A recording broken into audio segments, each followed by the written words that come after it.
বিকালের স্ন্যাক্স তৈরি করার জন্য আমার হাতে খুব কম টাইম ছিল, তাই খুব কম টাইমের মধ্যে আমি এই রেসিপিটা বানিয়ে নিলাম। ফ্রেঞ্চ ফ্রাই রেসিপিটা দেখতে অনেক লোভনীয়, আর যদি তুমি জানতে পারো এই রেসিপিটা আমি কিভাবে বানিয়েছি তাহলে তো তুমি অবাক হয়ে যাবে, কারণ আলু ছাড়াই যে আমি এই রেসিপিটা বানিয়েছি তা তোমাদের বিশ্বাস হবে না। আর এটা বানিয়েছি আমি ঘরে থাকা কেবল সামান্য কয়েকটা উপকরণ দিয়ে। এটা যদি তুমি টমেটো কেচাপ দিয়ে খাও তাহলে এর স্বাদ কখনোই তুমি ভুলতে পারবে না। বন্ধুরা, আশা করি তোমরা ভালো আছো, আর সবার প্রিয় বাঙালির কিচেনে তোমাদের স্বাগত। তাহলে চলো এই রেসিপিটা খুব তাড়াতাড়ি শুরু করে নেওয়া যাক। প্রথম দেখো, একটা প্লেটের মধ্যে আমি দুটো ইডলি নিয়েছি। ইডলি দুটোকে একটা চাকু দিয়ে স্লাইস কেটে নেব। তবে যদি তোমরা ফ্রেঞ্চ ফ্রাই রেসিপিটা বানাও তাহলে কিন্তু বেড়ে যাওয়া ইডলি তোমরা কখনোই দেবে না।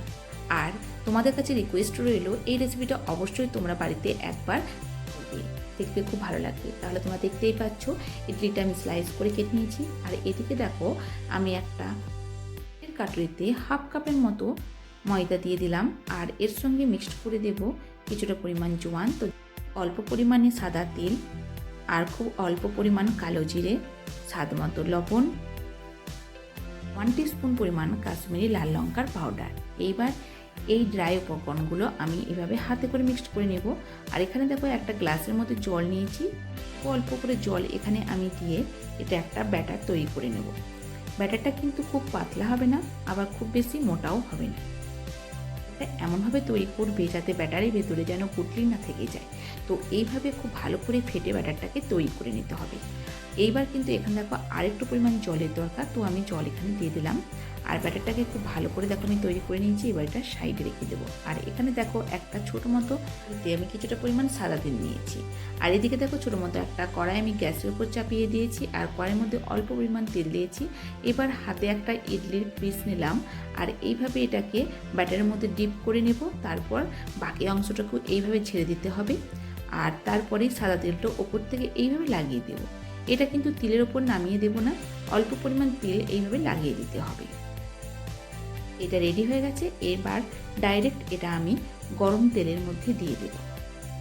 হ্যাঁ, এখানে ফ্লেমটাকে কিন্তু মিডিয়াম থেকে লো রাখতে হবে। আর এইভাবে ধীরে ধীরে সমস্ত ইডলি পিসগুলোকে তেলের মধ্যে ডুবিয়ে ওপরে অল্প পরিমাণ তেল লাগিয়ে দেব, আর একে একে আমি তেলের মধ্যে ছেড়ে দেব। সবগুলো যখন আমার তেলের মধ্যে দিয়ে দেওয়া হয়ে যাবে তখন কিন্তু ফ্লেমটাকে আমি আর একটু পরিমাণ লো করে দেব। লো করে আমি এটা ধীরে ধীরে ফ্রাই করব। যতটা পরিমাণ লো করে তোমরা এটা ফ্রাই করে নিতে পারবে ঠিক ততটাই এটা ক্রিস্পি হবে, আর খেতে ঠিক ততটাই সুন্দর হবে।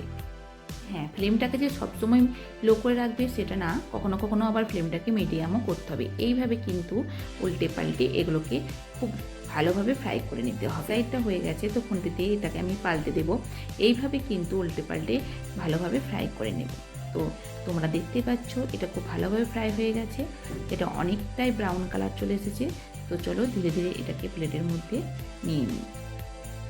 রেসিপিটা বানানো এতটাই সোজা, আর সকালে তৈরি করা ইডলি দিয়ে আমি রেসিপিটা আবার বিকালের জন্য স্ন্যাক্স বানিয়ে নিলাম। এটা প্রথম না, এটা আমি অনেকবার করেছি, আর বাড়িতে সকলের এটা খুবই ভালো লেগেছে। তো এই জন্য আমি তোমাদের সঙ্গেও এটা শেয়ার করলাম। ফ্রেঞ্চ ফ্রাইয়ের দ্বিতীয় ব্যাচটাও আমি কিন্তু তেলের মধ্যে দিয়ে দিয়েছি, আর এটাকেও আমি ঠিক একই প্রসেসে ফ্রাই করে নেব।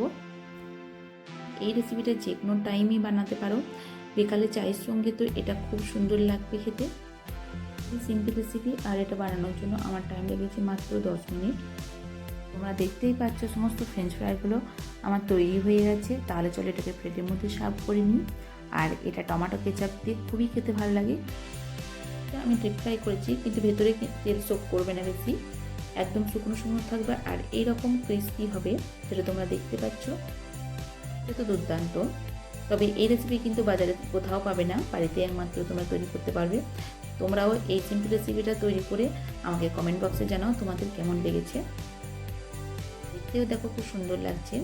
এই রেসিপিটা যদি তোমাদের ভালো লেগে থাকে তাহলে তোমরা আমার ভিডিওকে লাইক করো, শেয়ার করো, আর আমার চ্যানেলে যদি তোমরা নতুন হয়ে থাকো তাহলে প্লিজ আমার চ্যানেলটিকে সাবস্ক্রাইব করো। Thank you.